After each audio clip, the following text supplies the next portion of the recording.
Fahri, pemuda 24 tahun, asal Aceh, menatap keluar jendela pesawat yang mulai menuruni ketinggian. Perjalanan panjang dari Banda Aceh ke Brisbane, Australia, terasa seperti mimpi. Ia bukan orang kaya. Bahkan untuk bisa berangkat ke negeri kanguru ini, ia harus meminjam uang dari pamannya. Tapi tawaran pekerjaan ini terlalu besar untuk ditolak menjadi perawat pribadi seorang wanita. Lumpuh asal Australia dengan gaji 90 juta rupiah per bulan. Jumlah itu bisa mengubah hidupnya dan keluarganya di kampung. Saat tiba di bandara, ia dijemput oleh seorang pria tua, sopir pribadi majikannya. "Nama saya Graham, ikut saya." Claire sudah menunggu. Katanya datar. Mobil hitam mewah membawa Fahri ke pinggiran kota Brisbane, ke sebuah rumah besar berpagar besi hitam dan taman luas yang tertata rapi. Begitu masuk, Fahri mencium aroma antiseptik yang menyelimuti ruangan. Claire, wanita berusia sekitar 40 tahun dengan rambut pirang pucat dan mata tajam kebiruan, duduk di kursi roda di ruang tamu yang sunyi. Ia tidak mengulurkan tangan, hanya menatap Fahri dari ujung kepala hingga kaki. "Kamu? Fahri?" Suaranya dingin, seperti tidak memerlukan kehadiran siapapun. Fahri menunduk sopan. "Iya, saya Fahri. Senang bertemu dengan Anda, Miss Claire." Hari pertama terasa berat. Claire tampak tidak peduli, hanya memberi instruksi singkat dan tidak pernah menatap matanya. Ia bahkan sempat berkata, "Aku tak butuh dikasihani, aku hanya butuh kamu bekerja sesuai kontrak." Fahri menelan ludah, mencoba memahami. Ia tahu luka orang tak selalu tampak di permukaan. Malam harinya, saat ia berdoa di kamar kecil yang disediakan untuknya, Fahri hanya bisa berkata dalam hati, "Ya Allah, beri aku kekuatan. Aku tak tahu apa yang menantiku di sini, tapi aku yakin tak ada yang kau takdirkan tanpa alasan." Ia tidak tahu bahwa hidupnya akan berubah bukan karena uang, tapi karena sesuatu yang lebih besar. Cinta yang tak terduga. Hari-hari pertama Fahri di rumah Claire dipenuhi kesunyian dan canggung yang menggantung seperti kabut. Claire tidak banyak bicara. Bahkan saat Fahri dengan sabar membantunya berpindah dari kursi roda ke tempat tidur, ia tetap dingin, seakan ingin menunjukkan bahwa dirinya tetap kuat meski tak bisa berjalan. Setiap pagi, Fahri bangun sebelum matahari terbit. Ia menyiapkan sarapan, membersihkan rumah, memastikan obat Claire diminum tepat waktu, dan kadang mengantar Claire keluar rumah untuk sekadar menghirup udara pagi. Tapi Claire tetap menjaga jarak. Satu-satunya komunikasi antara mereka hanyalah permintaan, perintah, atau sekadar keluhan singkat. "Aku tidak suka telur setengah matang. Masak lagi," kata Claire suatu pagi dengan nada tajam. Fahri tidak membantah. Meski ia tahu, ia sudah memasaknya sesuai permintaan. Ia hanya menjawab pelan, "Maaf, saya akan buatkan yang baru." Namun, kejadian di hari kelima membuat Fahri mulai mengerti bahwa di balik tatapan tajam Claire ada luka yang belum sembuh. Siang itu, saat Claire hendak pindah dari sofa ke kursi roda, tangannya terpeleset dan tubuhnya hampir jatuh ke lantai. Dengan sigap Fahri menangkapnya. Namun yang ia dapat hanyalah bentakan. "Jangan sentuh aku!" Claire berteriak dengan mata berkaca-kaca. Nafasnya memburu, seakan sedang melawan sesuatu dalam dirinya sendiri. Fahri menatapnya dengan bingung, namun tak membalas sepatah kata pun. Ia mundur perlahan, memberi ruang. Claire menggenggam roda kursinya sendiri, berusaha mengangkat tubuhnya meski gemetar. Sore harinya, Graham, si sopir tua, menghampiri Fahri di dapur. Dengan suara pelan ia berkata, "Dia tidak selalu seperti itu, Nak. Suaminya meninggal 2 tahun lalu dalam kecelakaan yang sama yang membuatnya lumpuh." Sejak saat itu, Claire menutup diri dari dunia. Fahri mengangguk pelan, memahami. Tapi malam itu, ia duduk lama di serambi belakang rumah, memandang langit Australia yang sunyi, dan bertanya dalam hati, "Apa aku sanggup bertahan di sini? Bukan karena pekerjaan ini berat, tapi karena hatiku mulai ikut terluka, melihat dia tak lagi percaya pada kebaikan." Ia tidak tahu bahwa luka Claire perlahan-lahan akan membuka pintu yang tak pernah ia bayangkan. Pintu menuju hati, seorang wanita yang kehilangan arah dan perlahan mulai menemukan harapan di dalam dirinya. Sudah lebih dari 2 minggu, Fahri menjalani rutinitasnya di rumah besar itu. Ia mulai terbiasa dengan aroma antiseptik di lorong rumah, suara mesin pemanas, dan sikap dingin Claire yang seperti tak pernah mencair. Setiap pagi ia bangun sebelum matahari muncul, menyiapkan sarapan, membantu Claire berpindah tempat, menemani terapi ringan, dan membersihkan ruangan. Namun semua itu terasa seperti bekerja untuk bayangan. Claire tak pernah benar-benar hadir secara emosional. Namun, malam itu hujan deras turun membasahi Brisbane, membawa hawa dingin yang menusuk hingga ke tulang. Listrik mendadak padam. Rumah besar itu mendadak gelap gulita. Hanya cahaya kilat sesekali menerangi kaca jendela. Fahri yang sedang membereskan dapur segera berlari ke lantai 2. Kamar Claire berada di sana. Ia khawatir. Wanita itu tak pernah meminta bantuan, tapi ia tahu Claire kesulitan bergerak sendiri di tengah gelap. Saat sampai di depan kamar, pintu sedikit terbuka. Ia mengetuk pelan, lalu memanggil, "Miss Claire, Anda baik-baik saja?" Samar dari dalam terdengar suara lemah. "Masuk saja." Fahri masuk perlahan. Cahaya remang dari jendela memperlihatkan Claire duduk di kursi rodanya, menghadap hujan. Ia tampak rapuh, jauh dari citra wanita kuat yang selalu memerintah. Rambut pirangnya sedikit berantakan. Matanya kosong, menatap derasnya air yang jatuh dari langit. "Kamu tahu, aku dulu suka hujan," katanya pelan, nyaris berbisik. "Saat kecil, ayah selalu izinkan aku main lumpur. Aku akan tertawa, basah kuyup, dan ibu hanya geleng-geleng kepala." Fahri duduk di lantai, bersandar pada dinding, menatap wanita itu dengan rasa hormat. "Lalu kenapa sekarang tidak suka lagi?" Claire menarik napas dalam. "Suamiku meninggal saat kami sedang berkendara pulang dari restoran. Mobil kami tergelincir karena hujan, jatuh ke jurang kecil. Dia tewas di tempat. Aku selamat, tapi tidak sempurna lagi. Kaki ini, anak dalam kandungan, semuanya hilang." Hening. Suara hujan menambah sendu suasana. Air mata Claire mulai jatuh, lambat namun pasti. Untuk pertama kalinya sejak Fahri tiba, wanita itu menunjukkan dirinya yang sesungguhnya patah dan lelah. "Aku benci dikasihani Fahri. Semua orang datang hanya karena uang. Bahkan beberapa suster sebelumnya bersikap manis, lalu pergi saat tak mendapat apa yang mereka mau. Kamu pun mungkin begitu. Hanya tahan karena dibayar tinggi." Fahri mengangkat wajahnya, menatap Claire dengan tatapan tenang. "Saya datang memang karena butuh pekerjaan, Miss. Saya ingin membantu orang tua di kampung. Tapi saya bertahan karena saya melihat seseorang yang bukan butuh belas kasihan, tapi butuh teman bicara. Butuh seseorang yang tidak lari saat dia menangis." Claire terdiam. Kata-kata Fahri menembus pertahanannya. Dalam sekejap, sesuatu berubah. Dinding yang selama 2 tahun ia bangun mulai retak sedikit demi sedikit. "Maafkan aku," bisiknya lirih. Fahri tidak menjawab. Ia hanya tersenyum tipis, lalu menatap jendela. Di luar, hujan belum reda, tapi di dalam rumah itu, untuk pertama kalinya, kehangatan mulai tumbuh. Perlahan di antara dua jiwa yang berbeda dunia namun sama-sama sedang berusaha sembuh.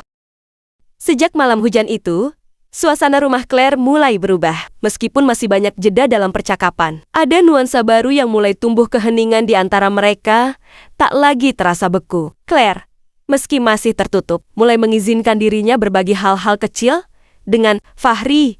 Ia bercerita tentang masa mudanya di Melbourne, tentang impian menjadi guru, dan tentang suaminya, Daniel, yang semasa hidup sangat mencintainya. Namun, perubahan tak datang tanpa hambatan. Pada suatu pagi, saat Fahri sedang mengganti perban di kaki Claire yang luka akibat gesekan kursi roda, tiba-tiba wanita itu menepis tangannya. "Jangan terlalu lembut, aku bukan boneka porselen," katanya dengan nada tajam. Fahri menarik tangannya pelan, menunduk. Tapi kali ini, ia tak hanya diam. Ia memandang Claire dalam-dalam, dan dengan nada tenang berkata, "Saya lembut, bukan karena menganggap Anda rapuh, Miss, tapi karena saya menghormati rasa sakit yang tak kelihatan." Claire terdiam. Tak ada bantahan, tak ada balasan. Hanya hembusan napas panjang dan tatapan mata yang tak lagi setajam biasanya. Hari berganti. Sore itu, Claire meminta Fahri menemaninya keluar ke taman kecil di halaman belakang. Ini pertama kalinya sejak kedatangannya Claire. Memintanya untuk sesuatu yang bukan tugas rutin. Di sana, di bawah pohon eukaliptus tua, Claire berkata, "Kamu mengingatkanku pada Daniel. Dia juga orang yang tidak suka bicara banyak, tapi tindakannya selalu jujur." Fahri hanya tersenyum kecil. "Mungkin karena kami suma-sima mencintai dalam diam." Claire menoleh padanya. Alis sedikit terangkat. "Apa maksudmu?" Fahri buru-buru mengalihkan pandangan.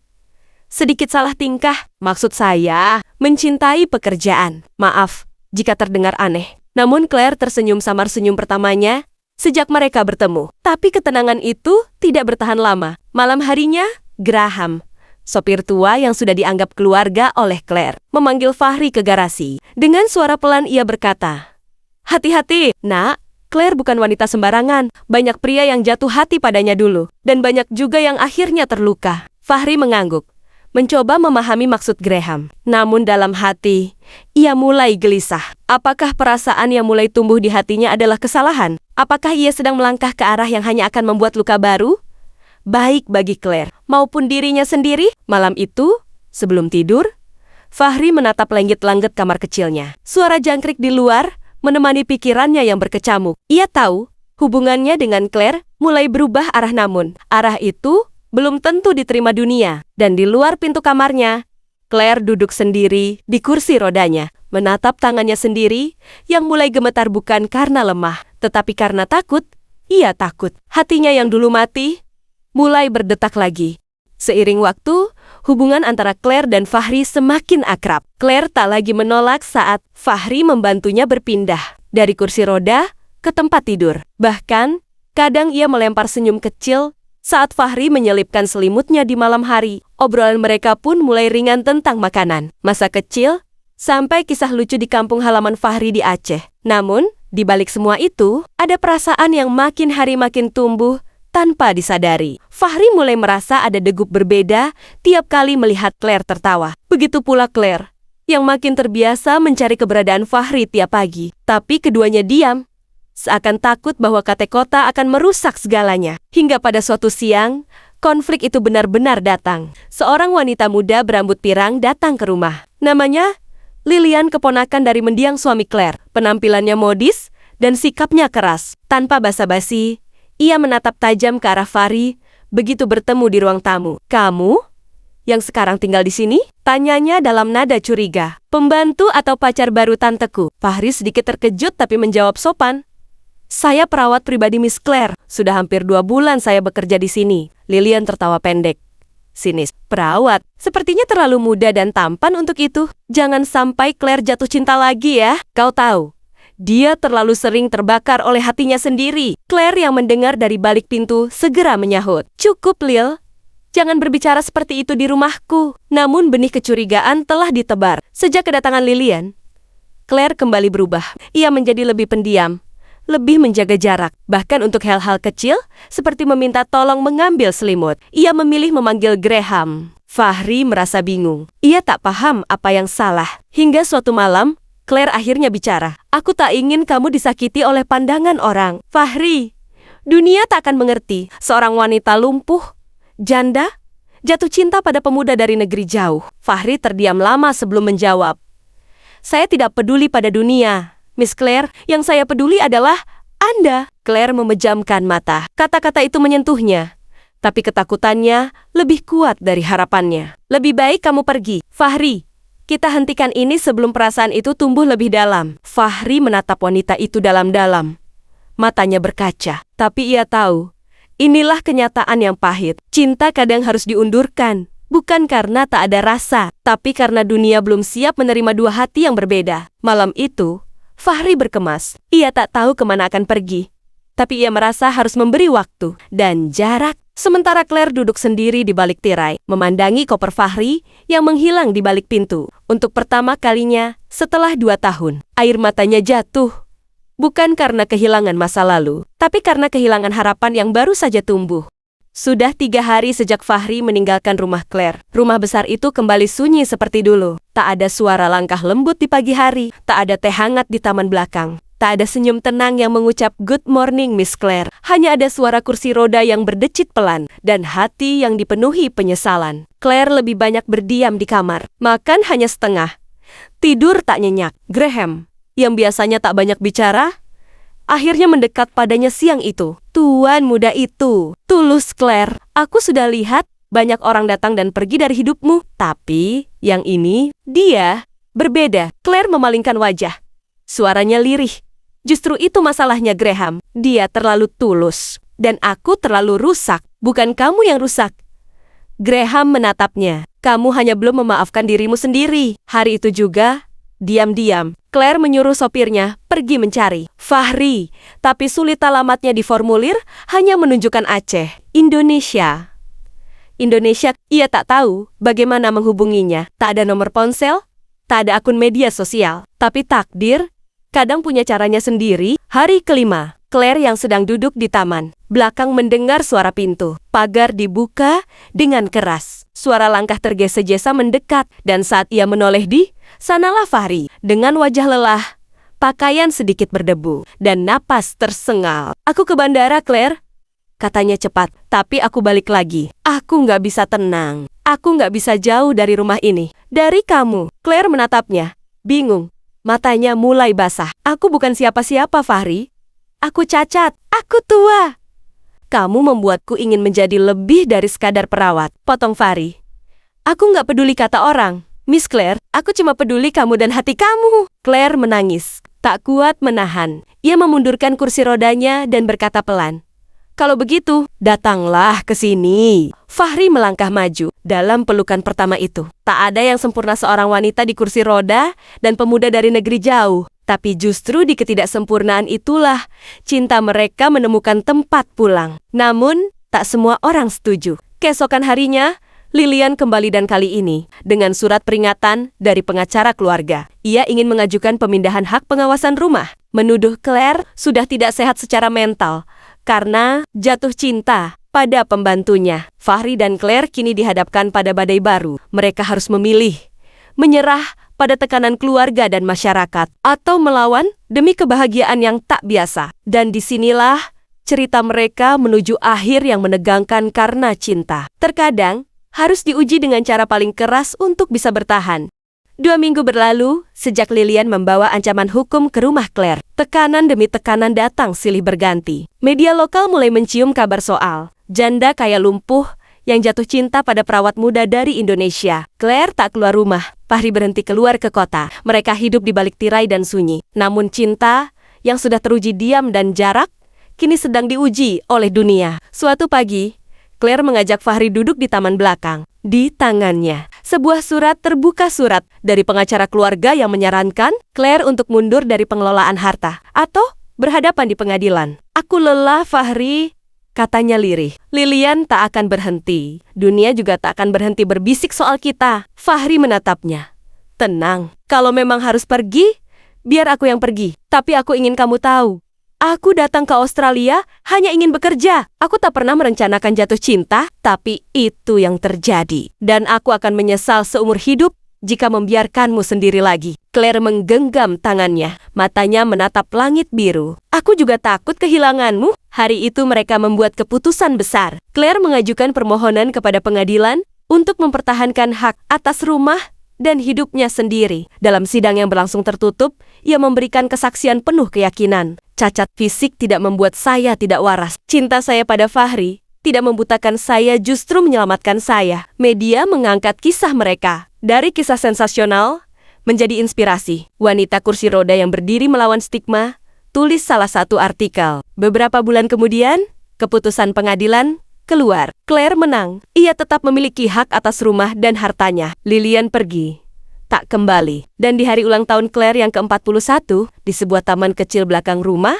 Fahri melamar. Bukan dengan harta, bukan dengan nama, tapi dengan niat suci dari hati yang tak bisa jauh darimu. "Maukah kamu menjadi rumahku?" Claire menangis. Bukan karena sedih, tapi karena untuk pertama kalinya dalam hidupnya, seseorang melihat dirinya bukan sebagai beban, tapi sebagai tujuan. Mereka menikah secara sederhana. Beberapa tetangga, Graham, dan bahkan dokter fisioterapi Claire hadir. Dan yang mengejutkan, setelah sekian bulan terapi, Claire perlahan mulai merasakan sensasi di kakinya. Dokter bilang, keajaiban bisa datang dari semangat hidup. Fahri tak pernah kembali ke Aceh, tapi ia membawa Aceh di hatinya dengan masakan-masakan yang kini ia ajarkan pada Claire. Dengan ayat-ayat Al-Quran yang ia baca pelan di sore hari, mengisi udara rumah itu dengan ketenangan. Dan Claire tak lagi merasa lumpuh, karena sesungguhnya yang membuat seseorang kuat bukan kakinya, tapi hati yang tak menyerah mencintai dan dicintai.